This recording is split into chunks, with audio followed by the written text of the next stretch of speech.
ಈ ದಿನ ಆಲೋವೆರಾದಿಂದ ಈ ಒಂದು ಪರಿಹಾರವನ್ನು ಮಾಡಿಕೊಳ್ಳಿ. ಈ ಒಂದು ಪರಿಹಾರವನ್ನು ಮಾಡಿಕೊಳ್ಳುವುದರಿಂದ ಸಕಲ ದಾರಿದ್ರ್ಯ ನಿವಾರಣೆಯಾಗುತ್ತದೆ. ಜೊತೆಗೆ ಅದೃಷ್ಟ ಕೂಡಿ ಬರುತ್ತದೆ. ಗ್ರಹ ದೋಷಗಳು, ಪಿತೃದೋಷಗಳು, ದೃಷ್ಟಿದೋಷಗಳು, ಹಾಗೆಯೇ ನರದೃಷ್ಟಿ ದೋಷ, ಇನ್ನೂ ಮುಂತಾದ ದೋಷಗಳನ್ನು ಎಲ್ಲವನ್ನೂ ಸಹ ನಿವಾರಣೆ ಮಾಡುವಂತಹ ಶಕ್ತಿ ಈ ಆಲೋವೆರಾಕ್ಕಿದೆ. ಯಾವ ಮನೆಯಲ್ಲಿ ಆಲೋವೆರಾ ಗಿಡ ಇರುತ್ತದೆಯೋ ಅಂತಹ ಮನೆಯಲ್ಲಿ ಯಾವುದೇ ರೀತಿಯ ದೋಷಗಳು ಸಹ ಸುಳಿಯುವುದಿಲ್ಲ. ಮುಖ್ಯವಾಗಿ ಎಂತಹದ್ದೇ ಕೆಟ್ಟ ಕಣ್ಣು ಕೂಡ ಬಿದ್ದರೂ ಆ ಮನೆಗೆ ತಾಗುವುದಿಲ್ಲ ಎಂದು ಹೇಳುತ್ತಾರೆ. ಅಲೋವೆರಾದಲ್ಲಿ ಮುಕ್ಕೋಟಿ ದೇವತೆಗಳು ಸಹ ನೆಲೆಯೂರಿರುತ್ತಾರೆ. ಮುಖ್ಯವಾಗಿ ಲಕ್ಷ್ಮಿ, ಸರಸ್ವತಿ, ದುರ್ಗಾದೇವಿ ಒಟ್ಟಿಗೆ ಇರುವಂಥದ್ದು ಈ ಅಲೋವೆರಾದಲ್ಲಿ. ಈ ಅಲೋವೆರಾವನ್ನು ನಾನಾ ಪ್ರಕಾರದಲ್ಲಿ ಬಳಸುತ್ತಾರೆ. ಅಂದರೆ ಆರೋಗ್ಯಕ್ಕೆ ಸಂಬಂಧಪಟ್ಟಂತೆ ಹಾಗೂ ನಮ್ಮ ತ್ವಚೆಯ ಕಾಂತಿಯನ್ನು ಹೆಚ್ಚಿಸಿಕೊಳ್ಳಲು ಔಷಧ ತಯಾರಿಕೆಗೆ ಬೇಕಾಗುವ ಅತ್ಯಮೂಲ್ಯ ಗಿಡಮೂಲಿಕೆ ಇದಾಗಿದೆ. ಜೊತೆಗೆ ಅಲಂಕಾರಿಕ ವಸ್ತುವನ್ನಾಗಿ ಉಪಯೋಗಿಸುವುದು. ಹಾಗೆಯೇ ಇದನ್ನು ಈ ರೀತಿ ದೃಷ್ಟಿದೋಷಗಳ ನಿವಾರಣೆಗೆ ಉಪಯೋಗಿಸುತ್ತಾರೆ. ಮನೆಯಲ್ಲಿರುವಂತಹ ಕೆಟ್ಟ ದೋಷಗಳನ್ನು ಹಾಗೂ ನಕಾರಾತ್ಮಕ ಶಕ್ತಿಗಳನ್ನು ಹೋಗಲಾಡಿಸುವುದಕ್ಕೂ ಸಹ ಉಪಯೋಗಿಸುತ್ತಾರೆ. ಈ ಆಲೋವೆರಾದಿಂದ ನಾನಾ ರೀತಿಯ ತಂತ್ರಗಳನ್ನು ಮಾಡುತ್ತಾರೆ. ಆಲೋವೆರಾ ಯಾವ ಪ್ರಕಾರದಲ್ಲಿ ಯಾವ ದಿಕ್ಕಿಗೆ ಬೆಳೆಯುತ್ತದೆಯೋ ಆ ದಿಕ್ಕಿನ ಪ್ರಕಾರದಲ್ಲಿ ಮನೆಯಲ್ಲಿ ಏಳಿಗೆ ಆಗುತ್ತದೆ ಎಂದು ಸಹ ಹೇಳಲಾಗ್ತದೆ. ಅಲೋವೆರಾ ಬಲಗಡೆಗೆ ಬಾಗಿ ಬೆಳೆದರೆ ಆ ಮನೆಯಲ್ಲಿ ಹಣಕಾಸಿಗೆ ಸಮಸ್ಯೆ ಎಂದಿಗೂ ಬರುವುದಿಲ್ಲ ಎಂದೇ ಹೇಳ್ತಾರೆ. ಅಲೋವೆರಾ ಗಿಡ ನೇರವಾಗಿ ಬೆಳೆದರೆ ಆ ಮನೆಯ ವಂಶ ಚೆನ್ನಾಗಿ ವೃದ್ಧಿಯಾಗುತ್ತದೆ ಎಂದು ನಂಬುತ್ತಾರೆ.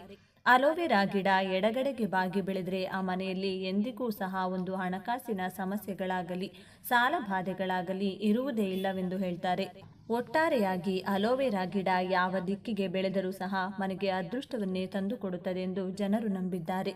ಇಂತಹ ಒಂದು ದೈವ ವೃಕ್ಷವಾದಂತಹ ಈ ಅಲೋವೆರಾವನ್ನು ನೀವು ಈ ದಿನ ಈ ಅಲೋವೆರಾದಿಂದ ಈ ಒಂದು ಪರಿಹಾರವನ್ನು ತಪ್ಪದೆ ಮಾಡಿಕೊಳ್ಳಿ. ಹಾಗೆಯೇ ಈ ದಿನ ಅಲೋವೆರಾ ಗಿಡವನ್ನು ಮನೆಗೆ ನೀವು ತಂದು ಬೆಳೆಸುವುದರಿಂದಲೂ ಸಹ ಖಂಡಿತವಾಗಿಯೂ ನಿಮ್ಮ ಮನೆಗೆ ಎಲ್ಲವೂ ಸಹ ಶುಭವಾಗುತ್ತದೆ ಎಂದು ಹೇಳಲಾಗುತ್ತದೆ. ಸ್ನೇಹಿತರೆ, ಅಲೋವೆರಾಕ್ಕೆ ಅಂತಹ ಒಂದು ಮಹಾನ್ ಶಕ್ತಿ ಇದೆ ಎಂದು ಹೇಳಲಾಗ್ತದೆ. ಅಲೋವೆರಾದ ಗಿಡವನ್ನು ನೆಡುವಾಗ ಆ ಗಿಡ ನೆಡುವ ಮೊದಲು ಒಂದು ನಾಣ್ಯವನ್ನು ಹಾಕಿ ನೋಡೋದ್ರಿಂದ ಮನೆಯಲ್ಲಿ ಲಕ್ಷ್ಮಿಯ ಅನುಗ್ರಹವಾಗುತ್ತದೆ, ಧನ ಪ್ರಾಪ್ತಿಯೋಗ ಬರುತ್ತದೆ. ಅಲೋವೆರಾ ಬೆಳೆದಂತೆಲ್ಲ ಮನೆಯಲ್ಲಿ ಹಣ ಹೆಚ್ಚಾಗ್ತಾ ಹೋಗುತ್ತದೆ ಎಂದೇ ವೇದ ಪಂಡಿತರು ಸಹ ಹೇಳುತ್ತಾರೆ. ಈ ದಿನ ರಹಸ್ಯ ಪರಿಹಾರ ಶಾಸ್ತ್ರದಲ್ಲಿ ತಿಳಿಸಿಕೊಟ್ಟಿರುವಂಥ ಈ ಅಲೋವೆರಾದ ಒಂದು ಪರಿಹಾರವನ್ನು ತಿಳಿಸಿಕೊಡ್ತಿದ್ದೇನೆ. ಸ್ನೇಹಿತರೆ, ನಿಮ್ಮ ಮನೆಯಲ್ಲಿ ಯಾವುದಾದರೂ ಸಮಸ್ಯೆಗಳು, ಪದೇ ಪದೇ ಕಷ್ಟಗಳು ಒಂದರ ಮೇಲೊಂದು ಬರುತ್ತಿದ್ರೆ, ಅನಾರೋಗ್ಯ ಸಮಸ್ಯೆಗಳು ತುಂಬ ಆಗ್ತಾ ಇದ್ರೆ, ಕುಟುಂಬದಲ್ಲಿ ನೆಮ್ಮದಿ ಇಲ್ಲದೆ ಇರುವುದು, ಗಂಡ ಹೆಂಡತಿ ನಡುವೆ ಬಾಂಧವ್ಯ ಸರಿಯಾಗಿಲ್ಲದೆ ಇರುವುದು, ದಾಂಪತ್ಯ ಜೀವನದಲ್ಲಿ ಕಲಹಗಳು ಹೆಚ್ಚಾಗ್ತಾ ಇರುವುದು, ಒಟ್ಟಾರೆಯಾಗಿ ಎಲ್ಲ ರೀತಿಯ ಸಮಸ್ಯೆಗಳನ್ನು ಅನುಭವಿಸ್ತಾ ಇದ್ದಲ್ಲಿ, ಹಣ ಅನ್ನೋದು ನೀರಿನ ರೀತಿ ಖರ್ಚಾಗ್ತಾ ಇದ್ದಲ್ಲಿ, ಹಣದ ಏಳಿಗೆ ಇಲ್ಲದಿರುವುದು, ಇಲ್ಲ ಕಷ್ಟಗಳ ಮೇಲೆ ಕಷ್ಟಗಳು ನಿಮ್ಮನ್ನು ಹುಡುಕಿಕೊಂಡು ಬರುತ್ತಿರುವುದು, ಈ ಕಷ್ಟಗಳೆಲ್ಲ ಯಾವತ್ತು ನಿವಾರಣೆ ಆಗುತ್ತಪ್ಪ ದೇವ್ರೆ ಎಂದು ನೀವು ಸಾಕಷ್ಟು ನೊಂದು ಬೆಂದು ಹೋಗಿದ್ದೀರಾ ಅಂತಂದರೆ ನಿಮ್ಮ ಮನೆಗೆ ಯಾವುದೋ ಒಂದು ಕೆಟ್ಟ ಶಕ್ತಿ ಬಂದು ಆಹ್ವಾನ ನೀಡಿದೆ ಎಂದರ್ಥ.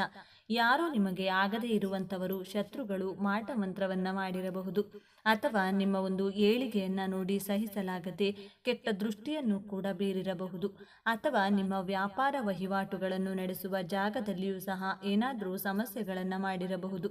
ಒಟ್ಟಾರೆಯಾಗಿ ಒಂದು ಒಳ್ಳೆಯದು ಇದ್ದೆ ಅಂದರೆ ಅಲ್ಲಿ ಕೆಟ್ಟದ್ದು ಸಹ ಇದ್ದೇ ಇರುತ್ತದೆ. ಈ ಕೆಟ್ಟದ್ದನ್ನು ನಿವಾರಣೆ ಮಾಡಿಕೊಂಡು ಒಳ್ಳೆಯದನ್ನು ಹೆಚ್ಚಿಸಿಕೊಳ್ಬೇಕು ಅಂದರೆ ಇಂತಹ ಒಂದು ಪರಿಹಾರಗಳು ನಮ್ಮ ಜೀವನದಲ್ಲಿ ಅತಿ ಮುಖ್ಯವಾಗುತ್ತವೆ. ನಂಬಿಕೆಯಿಂದ ಮಾಡಿಕೊಳ್ಬೇಕು ಅಷ್ಟೇ. ಹೌದು, ಅಲೋವೆರಾಕ್ಕೆ ಅಂತಹ ಒಂದು ಶಕ್ತಿ ಇದೆ. ಅಲೋವೆರಾವನ್ನು ಅಮಾವಾಸ್ಯೆ ಅಥವಾ ಪೌರ್ಣಮಿಯ ದಿನಗಳಲ್ಲಿ ಮನೆಯ ಮುಂಭಾಗದಲ್ಲಿ, ಅಂದರೆ ಮನೆಯ ಮುಖ್ಯ ದ್ವಾರಕ್ಕೆ ನಾವು ಇದನ್ನು ಕಟ್ಟೋದ್ರಿಂದ ಸಹ ನಮ್ಮ ಮನೆಯ ಮೇಲೆ ಯಾವುದೇ ಕೆಟ್ಟ ಕಣ್ಣುಗಳ ದೃಷ್ಟಿಗಳು ತಾಕುವುದಿಲ್ಲ. ಒಂದು ಮನೆಯಲ್ಲಿ ಇರುವಂತಹ ನಕಾರಾತ್ಮಕ ಶಕ್ತಿಯನ್ನು ಹೊರಗಟ್ಟಿ ಧನಾತ್ಮಕ ಶಕ್ತಿಯನ್ನು ಹೆಚ್ಚಿಸುತ್ತದೆ. ಅದೇ ರೀತಿಯಲ್ಲಿ ಈ ಅಲೋವೆರಾ ಗಿಡದಿಂದ ನಾವು ಈ ಒಂದು ಚಿಕ್ಕ ಪರಿಹಾರವನ್ನು ಸಹ ಮಾಡಿಕೊಳ್ಳಬಹುದು. ಅಲೋವೆರಾ ಗಿಡದಿಂದ ಅಂದರೆ ಮೊದಲು ಅಲೋವೆರಾ ಗಿಡವನ್ನು ತೆಗೆದುಕೊಳ್ಬೇಕು. ಚೆನ್ನಾಗಿ ಬೇರಿರುವಂತಹ ಒಂದು ಗಿಡವನ್ನು ತೆಗೆದುಕೊಳ್ಳಿ. ಎಲ್ಲಿಯೂ ಸಹ ಆ ಒಂದು ಅಲೋವೆರಾ ಕಟ್ಟಾಗಿರಬಾರದು. ಈ ರೀತಿಯಾಗಿ ಇರುವಂತಹ ಒಂದು ಗಿಡವನ್ನು ತೆಗೆದುಕೊಂಡು ಶುಭ್ರ ಮಾಡಿಕೊಳ್ಳಿ. ಅಂದರೆ ಒಳ್ಳೆಯ ನೀರಿನಲ್ಲಿ ಚೆನ್ನಾಗಿ ತೊಳೆದುಕೊಳ್ಳಿ. ತೊಳೆದ ನಂತರ ಒಂದು ಬಿಳಿ ಬಟ್ಟೆಯನ್ನು ತೆಗೆದುಕೊಂಡು ಒರೆಸಿಕೊಳ್ಳಿ. ಆನಂತರ ಅಲೋವೆರಾಕ್ಕೆ ಅರಿಶಿನ, ಕುಂಕುಮ ಅಥವಾ ಗಂಧವನ್ನು ನೀರಿನಲ್ಲಿ ಮಿಶ್ರಣ ಮಾಡಿ ಆ ಅಲೋವೆರಾ ಗಿಡಕ್ಕೆ ಬೊಟ್ಟನ್ನು ಇಡಿ.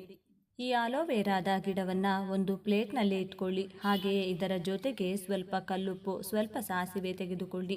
ಕಲ್ಲುಪ್ಪು ಎನ್ನುವುದು ಸಾಕ್ಷಾತ್ ಮಹಾಲಕ್ಷ್ಮಿಯನ್ನು ಆಕರ್ಷಿಸುವಂತಹದ್ದು ಹಾಗೂ ದೃಷ್ಟಿ ದೋಷಗಳನ್ನು ನಿವಾರಣೆ ಮಾಡುವಂತಹ ಶಕ್ತಿ ಕಲ್ಲುಪ್ಪಿಗಿದೆ. ಅದೇ ರೀತಿ ಸಾಸಿವೆಗೂ ಅದರದ್ದೇ ಆದ ವಿಶೇಷ ಆಕರ್ಷಣೆ ಇರುತ್ತದೆ. ಸಾಸಿವೆ ಕೂಡ ಅಷ್ಟೇನೆ, ಎಂತಹದ್ದೇ ದೋಷಗಳಿದ್ರೂ ಸಹ ಕ್ಷಣ ಮಾತ್ರದಲ್ಲಿ ನಿವಾರಣೆ ಮಾಡುವಂತಹ ಶಕ್ತಿ ಈ ಸಾಸಿವೆಗಿದೆ.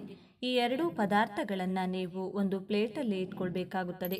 ಈ ಆಲೋವೆರಾ ಗಿಡವನ್ನು ನೀವು ನಿಮ್ಮ ಮನೆಯ ಮುಖ್ಯ ದ್ವಾರದ ಎದುರಿಗೆ, ಅಂದರೆ ಎಲ್ಲರಿಗೂ ಈ ವಸ್ತು ಕಾಣಿಸಬೇಕು ಆ ರೀತಿ ಒಂದು ಪ್ಲೇಟಲ್ಲಿ ಅಥವಾ ಒಂದು ಪೇಪರ್ ಮೇಲೆ ಅಥವಾ ಒಂದು ಬಟ್ಟೆ ಮೇಲೋ ಇಡಬೇಕು. 1 ಅಥವಾ 3 ವಾರಗಳ ಕಾಲ ನೀವು ಹಾಗೆಯೇ ಬಿಟ್ಟು ಬಿಡಿ. ಅದರ ಕಡೆ ನೀವು ಹೋಗಲೇಬೇಡಿ. ಮನೆಯಲ್ಲಿ ಏನಾದರೂ ಚಿಕ್ಕ ಮಕ್ಕಳಿದ್ದಲ್ಲಿ ಅವರ ಕೈಗೆ ಸಿಗಬಾರದು. ಆ ರೀತಿಯಾಗಿ ನೋಡಿಕೊಂಡು ಸ್ವಲ್ಪ ಎತ್ತರದಲ್ಲಿ ಎಲ್ಲರಿಗೂ ಕಾಣೋ ರೀತಿಯಲ್ಲಿಯೇ ನೀವು ಆಲೋವೆರಾ ಗಿಡವನ್ನು ನಿಮ್ಮ ಮನೆಯ ಮುಖ್ಯ ದ್ವಾರದ ಪ್ರವೇಶ ಕೋಣೆಯ ಒಳಗಡೆ ಇಟ್ಕೊಳ್ಳಿ. ಈ ರೀತಿ ಇಟ್ಕೊಳ್ಳೋದ್ರಿಂದ ಏನಾಗುತ್ತೆ ಅಂದರೆ ಮನೆಯಲ್ಲಿ ಅಂತಹದ್ದೇ ಕೆಟ್ಟ ಶಕ್ತಿಗಳು, ಕಷ್ಟಗಳು, ನಿಮಗೆ ಯಾರಾದರೂ ಬಂದು ಜಗಳ ಮಾಡ್ತಾ ಇದ್ದಲ್ಲಿ, ಅಕ್ಕಪಕ್ಕದವರು ಸಮಸ್ಯೆಗಳನ್ನು ಮಾಡ್ತಾ ಇದ್ದಾರೆ ಅನ್ನೋ ಒಂದು ಅನುಮಾನ ನಿಮಗಿದ್ದೇ ಇರುತ್ತದೆ. ಯಾಕಂದರೆ ಕುಟುಂಬದಲ್ಲೇ ಇರುತ್ತದೆ. ಕುಟುಂಬದಲ್ಲೇ ನಿಮ್ಮ ಏಳಿಗೆಯನ್ನು ನೋಡಿ ಸಹಿಸದೆ ನಿಮ್ಮ ಶತ್ರುಗಳು ನಿಮ್ಮನ್ನು ಮುಂದೆ ಚೆನ್ನಾಗಿ ಮಾತನಾಡಿಸಿ ನಿಮ್ಮ ಹಿಂದೆ ಬೆಂಕಿ ಹಾಕುವಂಥವರಿರ್ತಾರೆ. ನಿಮ್ಮ ನೋಡಿ ಹೊಟ್ಟೆ ಉರಿ ಪಡುವವರು ಇರ್ತಾರೆ. ನಿಮಗೆ ಶಾಪ ಹಾಕುವವರು ಅಂಥವರು ಇರ್ತಾರೆ. ಇಂತಹ ಜನಗಳ ದೃಷ್ಟಿಗಳು, ಇಂತಹ ಜನಗಳ ಕೇಡುಗಳು ನಿಮ್ಮ ಕಡೆ ಬಂದು ಮುಟ್ಟಲೇಬಾರದು ಅಂದರೆ ಈ ಒಂದು ಪರಿಹಾರ ನಿಮಗೆ ಅದ್ಭುತವಾಗಿ ಕೆಲಸವನ್ನ ಮಾಡುತ್ತದೆ. ನಿಮಗೆ ಬಂದಂತಹ ಕಷ್ಟಗಳೆಲ್ಲ ಈ ಆಲೋವೆರಾ ನಕಾರಾತ್ಮಕ ಶಕ್ತಿಯನ್ನ ಹಿಡಿದಿಟ್ಟುಕೊಳ್ಳುತ್ತದೆ. ಇದರ ಜೊತೆಗೆ ಸ್ವಲ್ಪ ಅರಿಶಿನ, ಕುಂಕುಮವನ್ನು ಕೂಡ ಹಾಕಿ ಇಟ್ಕೊಳ್ಳಿ. ಈ ರೀತಿ 3 ವಾರಗಳ ಕಾಲ ನೀವು ಇದನ್ನು ನಿಮ್ಮ ಮನೆಯಲ್ಲಿ ಇಟ್ಕೊಳ್ಬೇಕಾಗುತ್ತದೆ. ಆ ನಂತರ ಈ ಆಲೋವೆರಾದ ಇದನ್ನು ಯಾವುದಾದ್ರೂ ಒಂದು ಪ್ಲಾಸ್ಟಿಕ್ ಕವರಲ್ಲಿ ಇಟ್ಕೊಂಡು ಎಲ್ಲಾದರೂ ಹರಿಯುವಂಥ ನೀರಿಗೆ ನೀವು ಹಾಕಬಹುದು.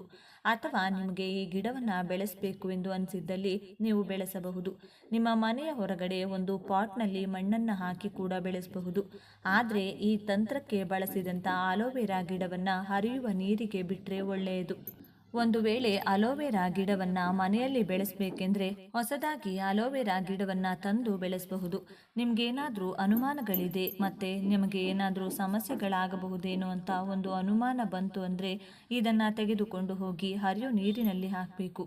ನಿಮ್ಮ ಬಗ್ಗೆ ಯಾರೂ ಕೂಡ ಕೆಟ್ಟದಾಗಿ ಮಾತನಾಡಲಿ, ನಿಮ್ಮ ಬಗ್ಗೆ ಏನೋ ಒಂದು ಶಾಪ ಹಾಕಲಿ, ಎಂತಹದ್ದೇ ದೃಷ್ಟಿದೋಷ ಮಾಡಲಿ, ನಿಮ್ಮ ಮೇಲೆ ಮಾಟಮಂತ್ರ ಮಾಡಲಿ, ನಿಮ್ಮ ಕುಟುಂಬ ಹಾಳಾಗಲಿ ಎಂದು ಕಾಯ್ತಾ ಇರುವಂಥವರಾಗಲಿ, ಎಷ್ಟೇ ಜನಗಳು ಕೊಟ್ಟರು ಅದ್ಯಾವುದೂ ಕೂಡ ಸಹ ನಿಮ್ಮ ಹತ್ತಿರ ಬರಲು ಬಿಡುವುದಿಲ್ಲ. ಈ ಆಲೋವೆರಾ ಗಿಡ ಕೆಟ್ಟದ್ದನ್ನೆಲ್ಲ ಎಳೆದಿಟ್ಕೊಂಡು ನಿಮಗೆ ಒಂದು ಪಾಸಿಟಿವ್ ಎನರ್ಜಿಯನ್ನು ತಂದುಕೊಡುತ್ತದೆ. ಧನಾತ್ಮಕ ಶಕ್ತಿಯನ್ನು ನಿಮ್ಮ ಮನೆಯಲ್ಲಿರುವಂತೆ ಮಾಡುತ್ತದೆ. ಹಣಕಾಸಿನ ವೃದ್ಧಿಯನ್ನು ಮಾಡುತ್ತದೆ. ಆರೋಗ್ಯವನ್ನು ವೃದ್ಧಿ ಮಾಡುತ್ತದೆ. ನೆಮ್ಮದಿಯನ್ನು ತಂದುಕೊಡುತ್ತದೆ. ಮುಖ್ಯವಾಗಿ ಮಾನಸಿಕ ನೆಮ್ಮದಿ, ಮಾನಸಿಕ ಸ್ಥಿಮಿತ ನಿಮ್ಮದಾಗುತ್ತದೆ.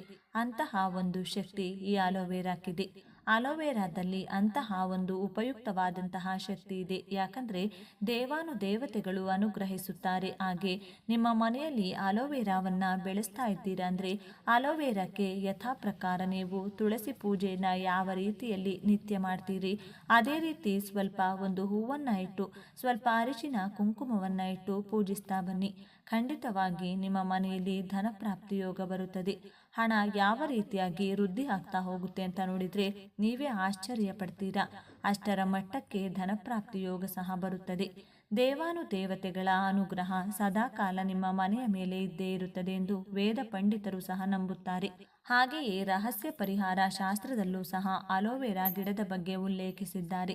ಹಾಗಾಗಿ ತಪ್ಪದೆ ಈ ಪ್ರಕಾರದಲ್ಲಿ ತಿಳಿಸಿಕೊಟ್ಟಂಥ ರೀತಿಯಲ್ಲಿ ಅಲೋವೆರಾದಿಂದ ಈ ಚಿಕ್ಕ ತಂತ್ರಗಳನ್ನು ಮಾಡಿಕೊಳ್ಳಿ. ಈ ದಿನ ಅಲೋವೆರಾವನ್ನು ನಿಮ್ಮ ಮನೆಯ ಮುಖ್ಯ ದ್ವಾರಕ್ಕೂ ಕೂಡ ಕಟ್ಟಿಕೊಳ್ಳಬಹುದು. ಅದಕ್ಕೂ ಕೂಡ ನೀವು ನಿತ್ಯ ಪೂಜೆ ಮಾಡ್ಕೊಳ್ತಾ ಬಂದರೆ ಅಲೋವೆರಾ ಬೆಳೆದಂತೆ ನಿಮ್ಮ ಮನೆಯಲ್ಲಿರುವ ಕಷ್ಟಗಳು ನಿವಾರಣೆಯಾಗಿ ಅದೃಷ್ಟ ಬರುತ್ತದೆ ಎಂದು ಹೇಳಲಾಗ್ತದೆ. ಇವತ್ತಿನ ವಿಡಿಯೋ ಈ ಮಾಹಿತಿ ನಿಮಗೆ ಉಪಯುಕ್ತವಾಗಿದೆ ಎಂದು ನಾನು ಭಾವಿಸ್ತೇನೆ. ಮಾಹಿತಿ ಇಷ್ಟವಾದರೆ ಲೈಕ್ ಮಾಡಿ, ಶೇರ್ ಮಾಡಿ. ನೀವು ಹೊಸಬರಾಗಿದ್ದರೆ ಈಗಲೇ ನಮ್ಮ ಚಾನಲ್ಗೆ ಸಬ್ಸ್ಕ್ರೈಬ್ ಮಾಡ್ಕೊಳ್ಳಿ. ಎಲ್ಲರೂ ಭಕ್ತಿಯಿಂದ ಓಂ ಶ್ರೀ ಮಹಾಲಕ್ಷ್ಮಿ ನಮಃ ಅಂತ ಕಮೆಂಟ್ ಮಾಡಿ.